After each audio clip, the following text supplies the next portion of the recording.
Hey guys, and welcome back to the channel. Hope you're having a great morning. So I literally just recorded the entire voiceover for this video like 2 minutes ago, and when I went to render it after, I realized that I actually didn't click record. So I'm watching these games for the second time. Show some love, drop a like on this one, guys. I just thought I'd, really hustle it out and just get this one done anyways, because I had fun playing the deck, I had fun making the deck, and I had fun making the album cover and all that sort of stuff. So, next time we'll be 100% certain to do it right. We got line pockets up first with Syndicate.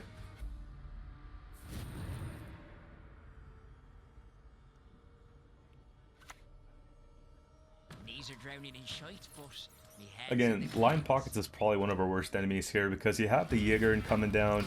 Obviously the armor on that's not going to be safe for long. We have to sort of respect that. I do have a way in our hand with the Doldu Lock to consume that and just kind of take it out of removal range if they have like paydays or like a horse and freak show or something like that. So that's a play that's in mind over the next turn or two. I still want to sort of get points out there. A little bit greedy here. I think that we have to just go for it. I don't want to lose even a single point, and I don't necessarily want to use a leader charge and take a 50-50. We could have played it first, but we kind of want the armor, so it's one of those tricky spots. I'm thinking we just put down Pugu. Pugo? Yeah, Pugo. And we just hit that armor and see where it goes. And obviously priority here. If they respond with damage, we're in a bad spot, especially if they put down a Freak Show, because Freak Show has 6 coins, 6 coins, easy removal on the 6 armor, so, it's one of those things. Otherwise, we look to consume that as soon as possible.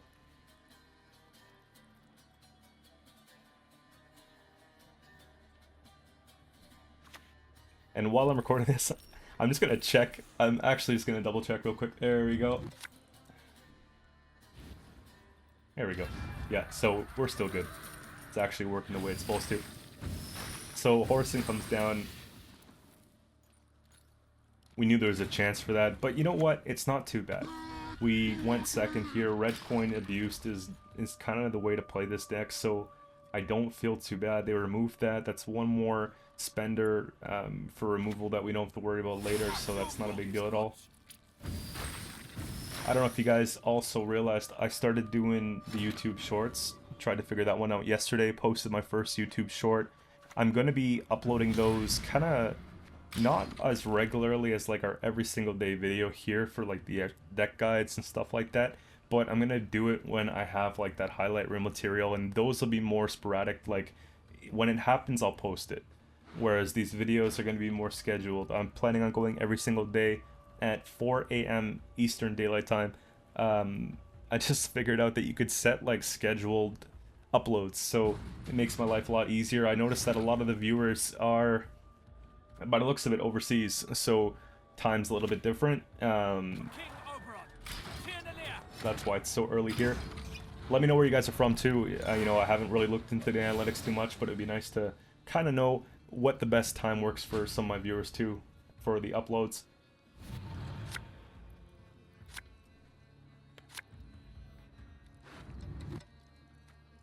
So that was a first round's out of the way. For the mulligans, keep it simple. Again, everything with armor, otherwise it dies, kind of goes away. We've got the first round under our belt. We do have a hand to push here. Notice how when I take the mulligans, I try to put back the pairs. So when we have the Conquerors, or we have the Griffins, or we have the Keithmore Workers, we're putting that a second one so that if we do Mamuna, we don't brick that Mamuna. And we're obviously kind of doing it in priority of tallest to shortest here. So that's kind of what we have in mind. When it comes to the Kikimor here, there was consideration to crank leader full blast and just play it, right? Because we would get the Thrive proc from the Caranthir on the Kiki, which would then boost the whole row of tokens by 1. So, obviously not being able to predict what they would respond with prevented me from wanting to take that line. But, depending on what they play here, there's that consideration to then just kind of go for it and put down the second Kikimor after filling the row. I see here that its tempo is not good. They just put down, a quick profit card with not a lot going on, so I figure Now it's just a temple here. So realistically, we lost 5 points by not doing this last turn. Now we just have to make up for lost time and just sort of cram it here and see how far we can get ahead. What I want to see from them is like everything that has to do with removal coming out immediately. So there's one, right? That's out of the way. They don't really see much value from that because they're not running insectoids. Locks consideration, but it's going to jam up the road pretty bad. I think Conqueror just feels pretty safe here, does it not? Yeah, no reason not to. It's really good points because that's playing for tons. The lead's getting pretty comfortable. In a turn or two, it's going to be like a 20-point lead or an extra 20-point lead, you know what I mean? So it's pretty wild.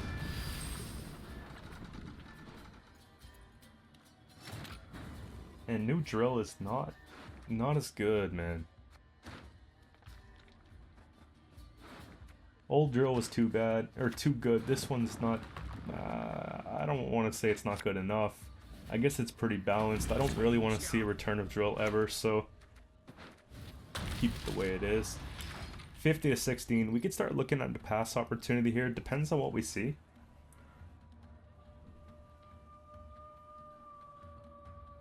We want to see like a Justice or a Cleaver, like, you know, the big temple plays. We want to see those ones come out.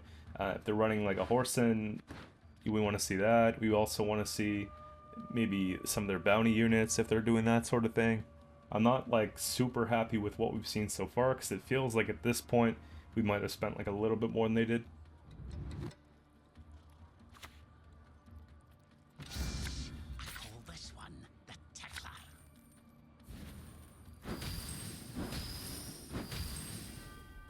See, that's what I'm talking about. Get that out of the way. It wouldn't have lived anyways, right? They took one, they killed one. You know, it's a good trade. Kikimor is one of those things that it gets its value in provisions pretty much like on, like after 1 or 2 turns. Like, arguably just 1 turn if you fill your rows right. These are points that even if they take away the card itself, you can't get back the points that it just boosted the whole row by. So, you know, it's reasonably priced for what it's doing for us. And it's not the only win condition in the deck, which is nice. Put them in a position here where they have to play 2 cards. I can't think of a card in their deck that would be able to do it in 1. Cleaver is not very good here because they don't have any coins, so it just plays for the points it's worth, plus the Intimidation proc. They'll have to go again, I'm sure. And at this point, I'm looking at... Okay, if their hand is that bad, maybe they play 2, but I doubt it. They're probably just going to get this in 1 card. Take this in, though. We went into round 2 1 card down, and we went into round 3 1 card up. So that kind of shows you, you know, the value that you get out of this deck, and it's actually within your best interest to go for the bleed more times, you know, than not, because of the tempo that this deck packs. And, you know, a lot of people playing engine decks are really going to capitalize on those engine decks in long rounds. And, you know, we're point slammy, so we have a ceiling. So we want to keep this very similar to, like, the Lippy deck I was playing the other day. And I posted a video of that one. I can put a link up for you guys. But, yeah, that Lippy deck has tons of tempo. And this is very similar. We're not recycling the grave, but it's just what I'm talking about as far as just like slamming down points and points and points. So round 3 hand's kind of tricky. We have good established graveyard at least. That can go away.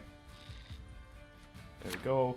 Perfect trade is exactly what we're looking for. Manifested into our hand.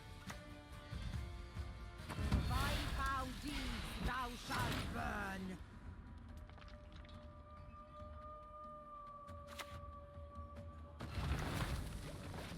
So Doldu Lock comes down, we take it for a Fuka, that's great. Just a quick proactive play. If they damage it for a couple, it's going to heal itself a little bit, technically with the Thrive 2 procs, so it's pretty good.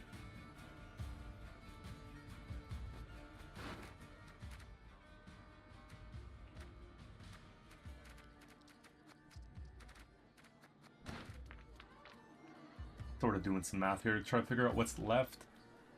They have tons of points, don't get it wrong. but so do we. And Justice here doesn't really work to its fullest potential. We got all the Crown Splitters in round 2, so we only have to worry about really just the 6 points off it instead of the 11.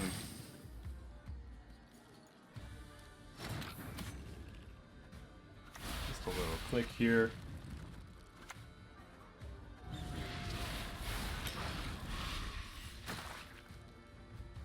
Sort of trying to prepare for the Behemoth. I sort of want them to prioritize maybe a token though over the Fuka.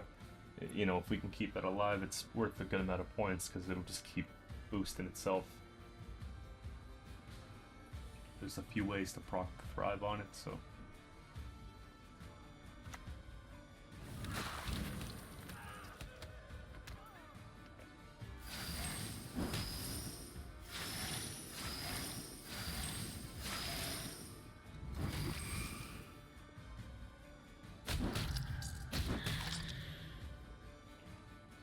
At this point, they must think we're going big swarm. Everything gets bleeding. Consideration to just, you know, put that down there. Alternative line was to just consume a couple and get rid of some of that bleeding value, but I felt like it's inevitable. Like, a lot of these will get removed, so let's just try and preserve as many as we can right now.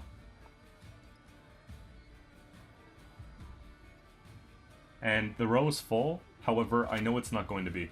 All they have is damage on their side. Like, they're going to remove a card. So that's why I wasn't really worried about bricking the Osroll in this event. Just let them spend everything so that, you know, the tall units we have more of a shot of living here. And here's a good opportunity. We'll take away those. It saves us the 2 points. We don't get them back because the row is full, but it's better than nothing.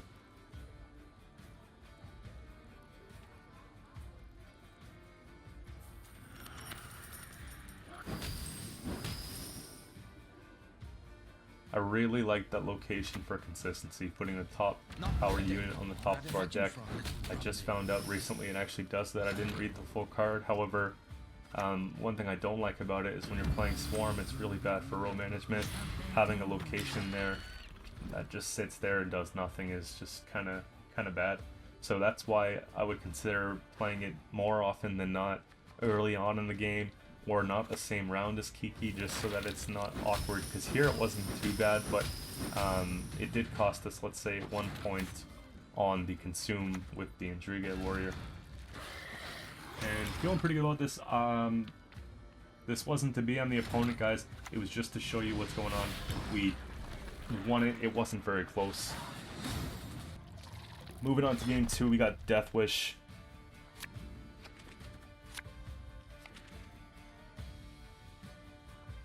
Death Wish recently got some buffs to it. Detlaf, Maruna, +1 base power. Toad Prince, +1 on the consume value. Tons of good stuff there. It makes it a little bit more playable now. I'd say it's sort of mid-rangey. It's pretty good, but it's not, in my opinion, it's not like your tier 1. But either way, I did try and play some games with it recently. We posted a video on that just the other day, so you can check that one out if you're looking to play Death Wish. I think the version I have is really spicy. It works well, it packs points, but it has removal, so definitely check that one out.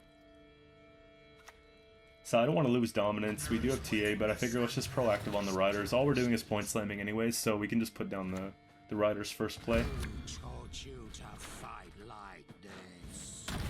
And I like Imlerith here in round 1 because no matter how tall something gets on their side, we'll be able to take care of it with Wrath.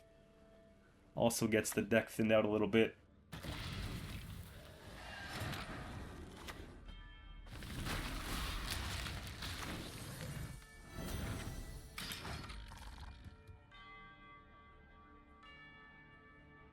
(26-3) is not as comfortable as you think though, right? So they're lining it up for the Indriga warrior, more than likely.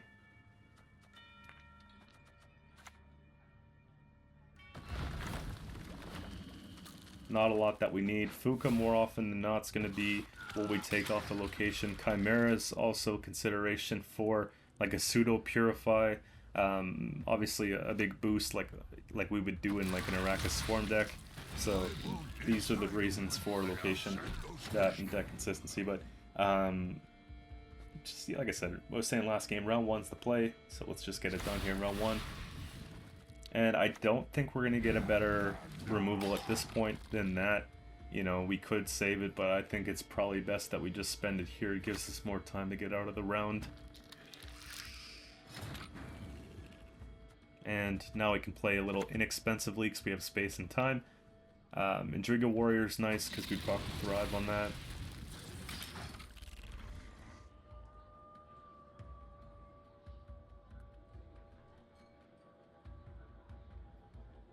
Perfect.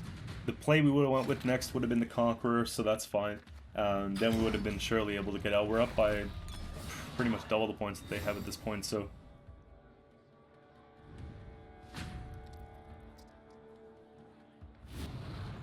Going into round 2, I don't really like to bleed this mirror match or this sort of, you know, same faction matchup often, so, you know, in this I'm not taking the bleed, I don't think. Mamuna is guaranteed, so the Conquerors can stay as they are, unless we want to fish for something a bit better, because we have to take in consideration they're just a 4 provision card at the end of the day.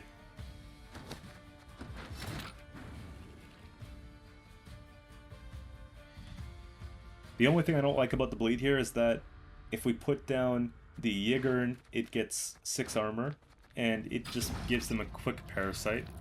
It also plays right into Imperial Mana Core if they're running one, because that would be just the perfect example for them to make for us. So it's just not a really good kind of way to start the round. I'd rather just go into the long round, look for Kiki, and try to set up the big play that we've been planning for, because we have like a lot of our win condition cards here.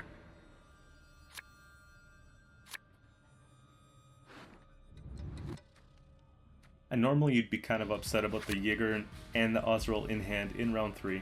However, it's one of those things where we could have an offensive Ozreal, right, taking... And I'm checking their graveyard. That's mine. Never mind.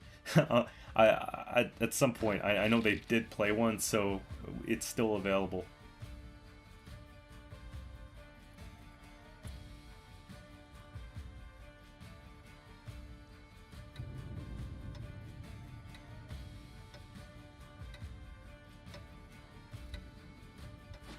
There's a little peek. And Haunt's not too bad. If we get rid of the Consume, then they're not going to have a lot for later on.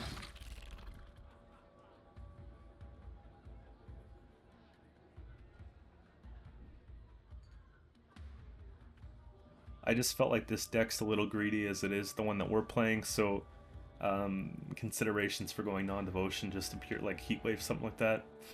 It's something we kind of had to just not go ahead with. I feel like we get a little bit extra value from the bronze cards when we just do a devotion deck. And Wrath is pretty good. It helps kind of win a round at least for us just by getting that huge Wrath value.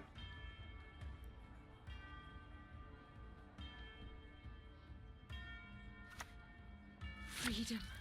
I long for freedom. So I guess they would have pulled all their good Deathwish cards, so here we go with that. Again, slow and steady wins the race. Let's get some cards out here. I'm starting to sort of try and play around Mana Core. I'm trying to play around Mamuna. So let's get some units on the board. Make things a little bit awkward for them.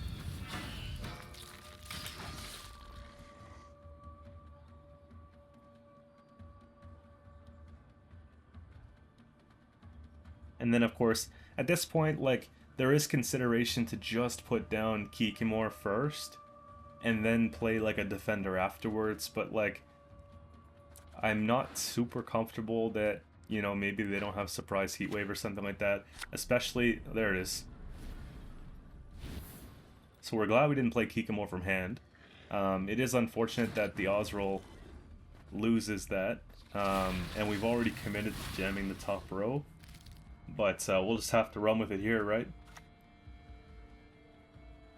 No more surprises. Let's not be, you know... Let's not be losing any more points to removal. So the defender goes down, we can put Kiki down, fill up the row, and get this thing going.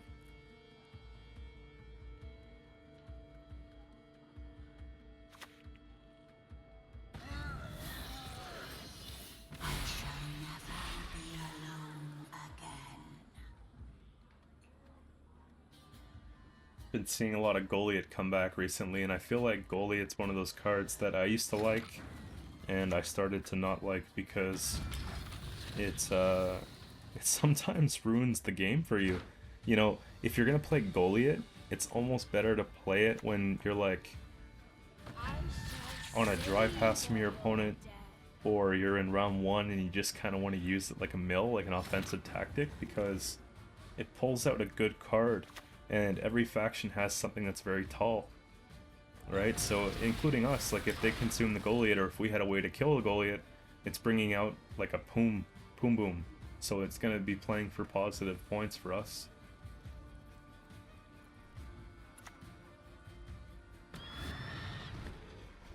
So the roll's full. Now we get the payoff that we've been waiting for. We've been waiting so long for this one. It's one of the reasons why I don't think that this deck could be meta. It definitely needs some support before it gets to that point, but it is still very strong. If you can get the sequencing down and everything just makes it to the point that we're at right now. We've got about 2 or 3 more procs left on that, don't we?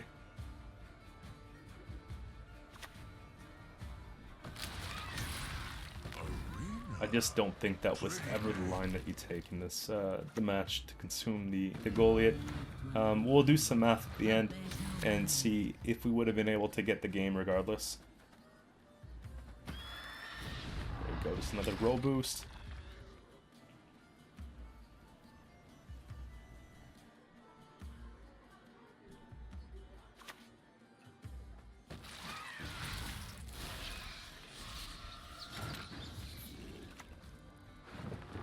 It is possible that maybe they were trying to clog us, but who knows.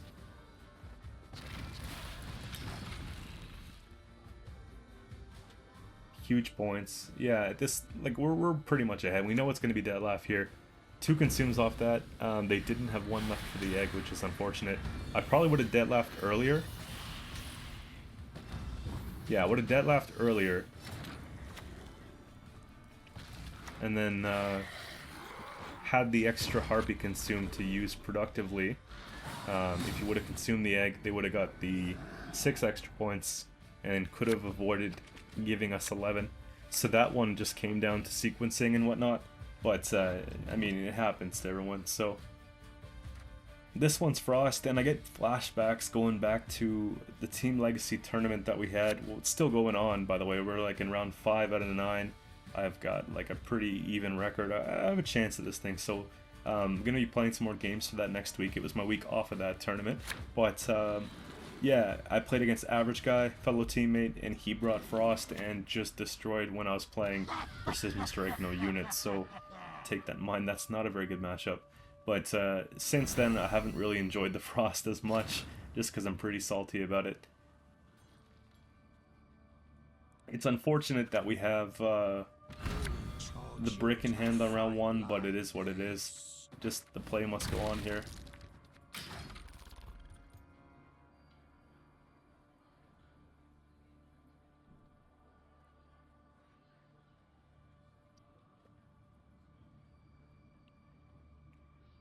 A lot of what they're doing is dominance based, so they want to have higher point units than us on the board in order to kind of trigger secondary effects of cards.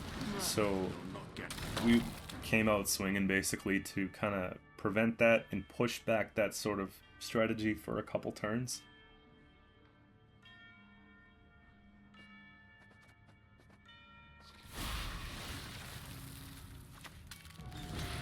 Just trying to be a little proactive here. Put down the spontaneous evolution, get some of those on the board, just so, you know, we could do something with the behemoth, because maybe at this point we can make a round out of that.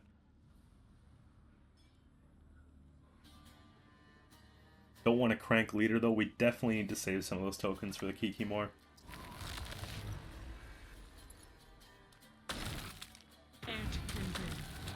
Truth is a shard of ice. And I thought of like this other version too. It was something I was experimenting with. It just didn't work the way I intended it to. It was like a Kikimor deck that was also a Frightener deck with a Glusty, not Glusty, but Itter. And basically what we would do is we'd boost the whole row of them up with the Qcento, and then we would consume those with the Itter, and the Itter would gain immunity. Therefore, they wouldn't be able to remove it, and it would free up real estate for us to kind of not necessarily replicate that play, but, you know, just play cards and whatnot. But I just wasn't able to pull it off as effectively as I would have liked to.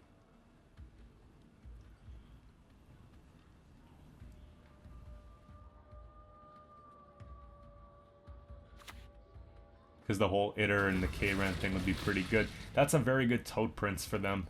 Wow.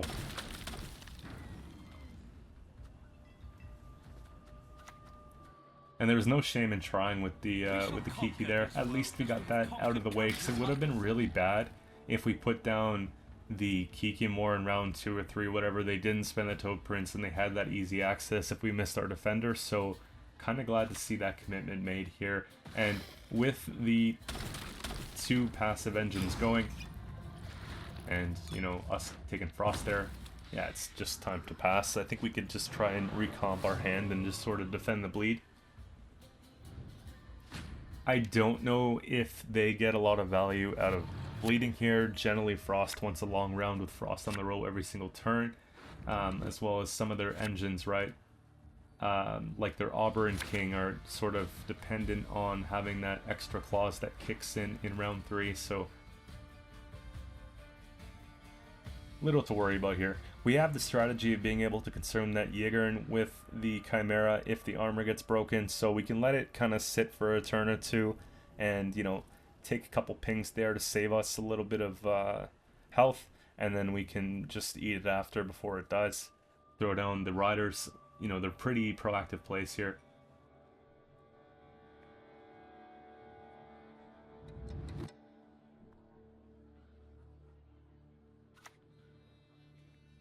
And so this is kind of exciting for me. You know, I'm not too worried about them bleeding here because I'm really content with the state of our hand. I'm thinking that they're just bleeding because they want to see the Kikimor Queen, and I don't think it's as strong as you might think. Maybe they were just worried that the long round was a loss because they didn't have anything to just really take it away. But to put down Aridin with Frost on an empty row is kind of, it's unfortunate. And then this might actually bait the leader charge out of them as well. Moving that to the row so it gets the value. And just as we expected, it's there. And again, Doldu Lock's going to come in clutch here, right? It's going to save us a lot of value. We're not taking any pings off that at all.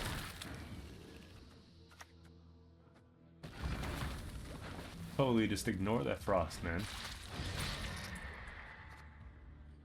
And I'm really trying at this point to defend the card because I feel like, you know, it's going to help us make up for maybe not getting the best Kiki later, or maybe if we don't pull into the best cards, having more cards is probably just going to, you know, put us at some sort of advantage. Griffin comes out. We know they have a Muna. It's just such a broken card still. Lots of time and space to do that. That's perfect. I'm thinking about clicking location because they might pass, but I don't, you know, I don't do it, and that's probably for the best.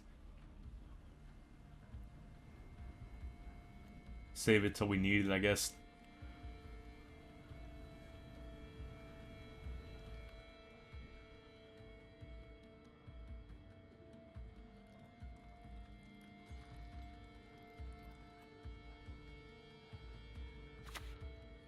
The long decision means Auburn. I actually wasn't super impressed with the value of the Auburn here. It plays for 11 points, and that's where it'll stay. I feel like being able to preserve that for round 3 would have given them a lot of points. Because it acts as the extra engine, right? You're boosting your own units when you play them after that. I want to play around them using an offensive Yigern, so we're going to go ahead and, or sorry, Oswald, but we're going to take our Yigern here.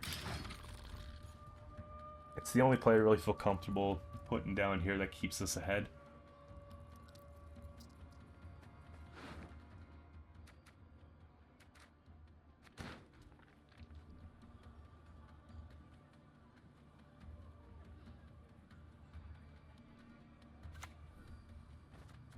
it's just not enough, man. You gotta respect the tempo just a little bit, right? Because at this point, I'm thinking Kiki just down for points sounds okay. You know? Like, you can just put it there. We don't necessarily have to do much more than that either. I think that's what they came to see. And so we'll just give them what they want, because Maroon is more valuable. We don't want to see that come out of our hand. Like, that's something I want to hold on to. We do have the spontaneous evolution, which is great.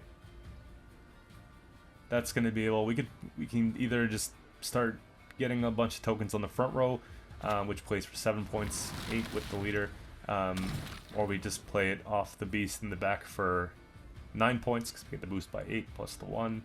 So it's probably back row to keep us ahead.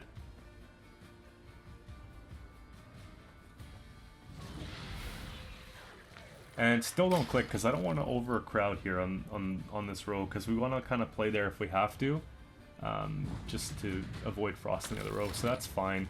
You know, we don't really have a lot of stuff in our deck that we need to pull at this point. Feeling pretty confident. You know, we preserved 2 of the most valuable cards that we have. We're able to pull out the Kiki in round 1, and we instilled Fear in round 2 to have them bleed us out and come into round 3 with the card down. So it's all good stuff. Defender's still in deck, which is not great, but it's not bad either. It's fine. We could take the Boom Boom off a token, or we can just go ahead and put this down. I'm thinking that we just go ahead and put this down to assert dominance, and clearly it worked.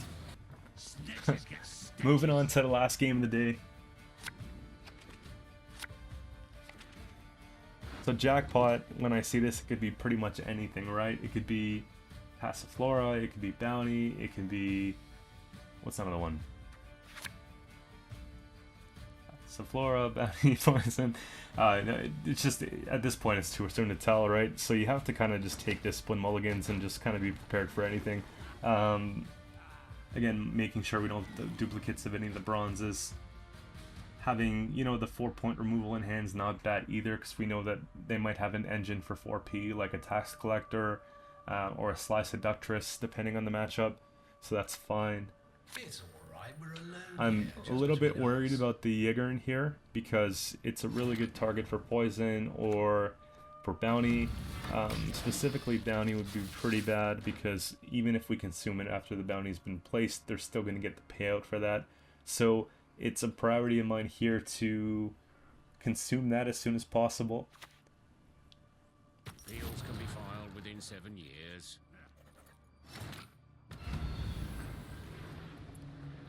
No hesitation at all. The other place can wait, because that's just bad.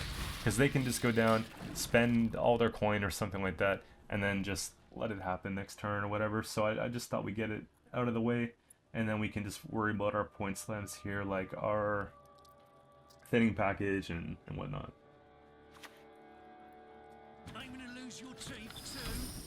I'm starting to think that this is like Passiflora at this point, because these are some of the cards that I like to run in that. You know, Tax Collector's not a bad bronze card for it. If I'm running Jackpot, you know, you have Boat, which is, it just makes sense. In Jackpot, I prefer to run the Bouncers rather than the Sewer Raiders, because the Horde might be a little bit trickier to acquire. Again, Sol is a really good card for Jackpot, so that's kind of what I'm thinking at this point in the matchup. We can go down with that. I'm not as worried about, like, the bounty here. Yet, at least. Again, Jackal goes down, and, you know, I kind of want to provoke some spending on that Jackal. So I'm not going to touch it, because if they spend on Jackal, then they lose on Sol. So it's one of those things where I'm deciding to let it live, whereas sometimes, you know, you might want to remove that. It really depends. Because Sol on the board, we're keeping it. If Sol wasn't on the board, I'm removing it.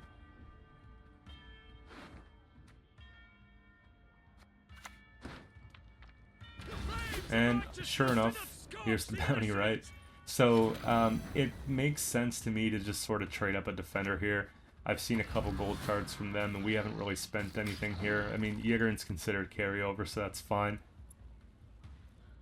And at this point in the match, I remember this part very clearly. My buddy gives me a call in Discord while I'm recording these games, and I just wanted to high roll something for the content. So we're going to dive into Naglfar here, and we're going to look for a 2 in 7 chance. We're going to look for that the Wrath there, because if we're able to get that 16 It's going to be 16 points, right? On turn end. So yeah, we're able to get that removal of the Sol completely, which pretty well guarantees us the round. So that's like the thought process here with this one. Now, normally, I wouldn't gamble it. Like, you kind of want to play things a little bit slower and structured and, you know, not take all the risks. But, again, we were in a position where we're kind of like winning on even, so it's fine. Even though, like, you know, Osrol's also a good play. Like, there's very few things that I would pull into there that I didn't want to see ever, so it's fine. And I think that that's great because, you know, sometimes they'll run like a squirrel if it's a non-devotion list. I've been seeing Jackpot go around with a heat wave, so I wouldn't be surprised if they also have a squirrel. So taking the round 1 Osrol puts it in position because they have like no coin in the bank right now. The Sol doesn't give them enough points to get ahead of the round, so it's possible that they have to play 2 cards here to get back, and sure enough, they go and they spend off that, but then Sol will not boost. Yeah. So down by 1, and that's just unfortunate. They're getting the coins off the tax collector, but they're not getting any points. So this is probably where we pass, because Defender is out of the way, which tells me that they probably have graded because they really want that out of the way. And if we play into this here, we don't have the double last say or the 2-card advantage that I'm looking for. So I feel like the job here of red coin abuse is done. Let's just kind of, you know, let them have it. They earned it at this point. I'm very content with the trade that we got here. I didn't feel like ours was too much of a problem. I felt like this round 1 was super risky for us because we had 2 units that were extremely tall. And, you know, round 3, it just gives them so much better removal. So let's get those types of plays out of the way, and then we can focus on going wide for later on in the game. So I don't think that they even try and push here. 2 cards down is going to be very tricky, so we have time again to get ready for this one here. Mamuna's not set up with the Griffin yet, but we can definitely try and figure that one out. It's really between the Conqueror that we have to play and the Kikimor Worker. I think I ended up playing the Conqueror here, but we should have probably just played the Worker. It's the same thing, but the Worker's a little bit more of like a liability. I just threw it down because I wasn't intending on playing either of them, but I guess you could do it that way if you want to be correct. So let's get rid of that right away. Be the first card we mulligan. And this is like a really good hand. I don't know if we want to take any more mulligans here, unfortunately, just because we risk the bricking of our Mamuna, and, you know, that could be so bad, you know, just to fish for the Kiki. I just don't think it's worth it. We still have the Behemoth play. We still have a couple really big point slams, so we'll take it from there.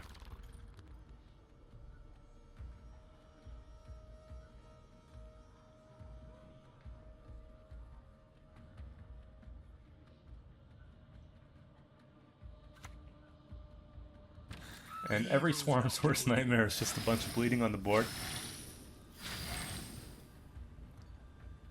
Again, it's like one of those things where, like, if they have, you know, like the wide removal and they're spending all their coins and getting rid of these here, then are we really upset about it? Because then they don't have enough left for tall removal. And I'm just doing a little check here. Okay, bounty grading's done. What else do they have for removal? Is it safe to play this card?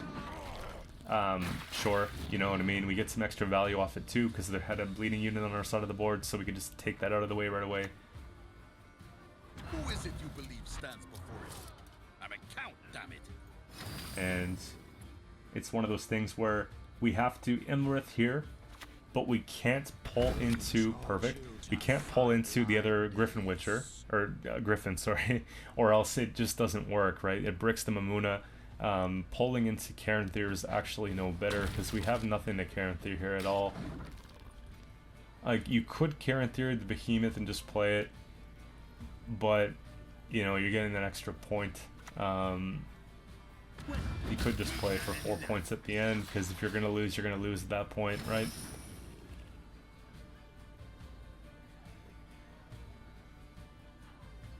Now we're safe to play location whenever we want, though. I just didn't want to play it, click it, then play Imlerith and then mess up the Mamuna, like that would have just been escape enter right there. So consume the 1, keep that, get the actual passive. Again, the way I'm sequencing in this is I'm trying to like sort of play a little bit restricted because I know that we have card advantage. So, you know, times where you'd normally want to fill the row a lot more before you play Chimera, we didn't do. You know what I mean? Just because, like, if I can play a bit more shallow, I will.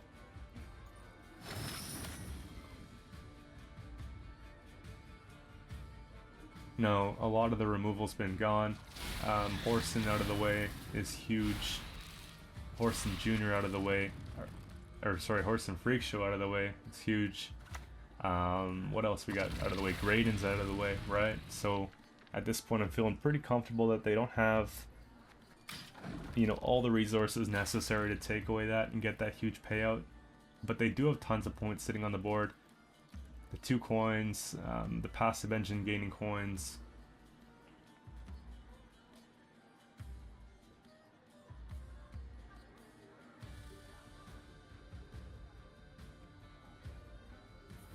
So we always look to maybe last say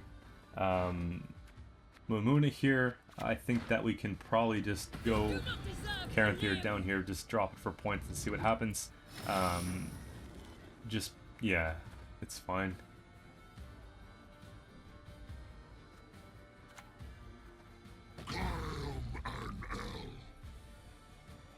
Drop that there, and I guess we can eventually just click and play. I'm kind of hoping that the Chimera gets bled down or something like that, because I'd like to just boost it off the Chimera again, because we're running out of space, but I'm trying to leave enough space on the melee row just in case we need to fit some of the tokens there too. So Mamuna's going to be going ranged in this case, I'm pretty sure. And they actually got it done. There it is, huge payout. Suddenly it looks like we're gonna lose, right? Full bank. Coins still on the board, like I said, the carryover. Bleeding on every single unit, they're absolutely painting our board.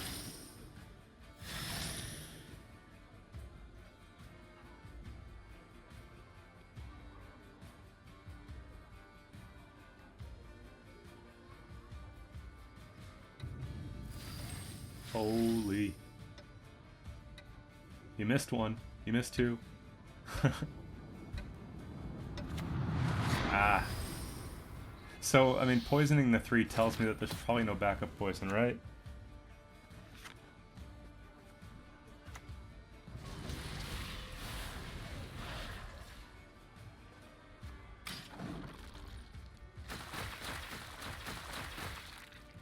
We'll just play that and wait. We have room for Mamuna and the tokens from that, so there's, yeah, 6. Well, we're gonna be missing 1 point technically, right? Wait, 3, 6, 7, 8. Yeah, we'll miss 1 of the tokens unless they remove something on melee. But again, these little things, if you're gonna lose, you're gonna lose at this point. Sometimes sequencing is more important than like optimal points. Like the most you can get out of the situation, basically. Brute's actually pretty good if you think about it. Like, look at the value on that. 17 plus the coins generated. It's nuts. It puts us in a position where it looks like we're losing, right?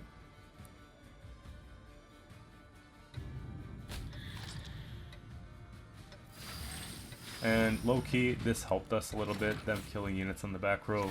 It makes us not lose any points off Mamuna. We can just put that wherever we want at this point, right?